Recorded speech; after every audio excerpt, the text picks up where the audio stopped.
যতই সময় গড়াচ্ছে চ্যাম্পিয়ন্স ট্রফি নিয়ে বাড়ছে ধোঁয়াশা। আইসিসির সাথে বিসিসিআইয়ের সদস্য সচিব জয় শাহর বৈঠকের পর এখনও কোনো আনুষ্ঠানিক সিদ্ধান্ত আসেনি।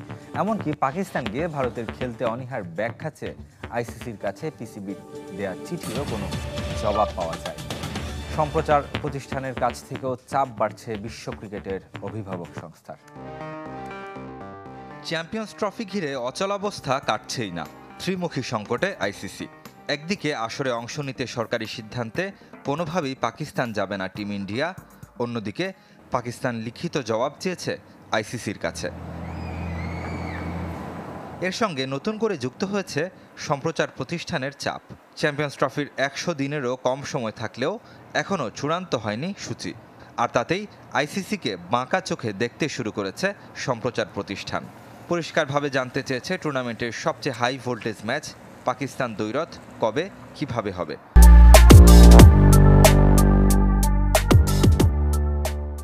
ওই এক ম্যাচ থেকেই যে সবচেয়ে বেশি আয় হয়। কোনোভাবে ম্যাচ না হলে আইসিসির বিরুদ্ধে আইনি ব্যবস্থা নিতে পারে সম্প্রচার প্রতিষ্ঠান। শুধু তাই নয়, আর্থিকভাবে ব্যাপক ক্ষতির মুখে পড়তে পারে বিশ্ব ক্রিকেটের অভিভাবক সংস্থা। এদিকে সংকট কাটাতে শুক্রবার আইসিসির সাথে বৈঠকে বসার কথা ছিল বিসিসিআই সদস্য সচিব জয় শাহর। যদিও সে ব্যাপারে এখনও পর্যন্ত মুখে কুলুপ এঁটেছে দুপক্ষই। গুঞ্জন আরেক দফা হাইব্রিড মডেলের প্রস্তাব পেতে যাচ্ছে পিসিবি।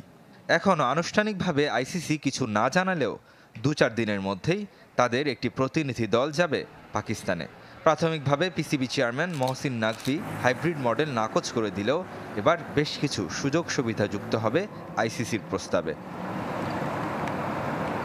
ক্রিকেট নিয়ে বারবার ভারত পাকিস্তানের মুখোমুখি অবস্থানে চটেছেন সাবেক অধিনায়ক রশিদ লতিফ। আইসিসির উচিত পাকিস্তান আর ভারত থেকে 2024 থেকে 31 চক্রের ইভেন্টগুলো সরিয়ে নেয়া। আগে দুই দেশ নিজেদের মধ্যে ঝামেলা মিটিয়ে আসুক, তারপর আয়োজক সত্ত্ব নিয়ে আলোচনা করতে পারে আন্তর্জাতিক ক্রিকেট কাউন্সিল। এমন জটিলতার মাঝেই সুমাইর আহমেদ সাইদকে চ্যাম্পিয়ন্স ট্রফির টুর্নামেন্ট ডিরেক্টর নিয়োগ দিয়েছে পাকিস্তান ক্রিকেট বোর্ড, যিনি এই মুহূর্তে পিসিবির চিফ অপারেটিং অফিসারের দায়িত্ব পালন করছেন।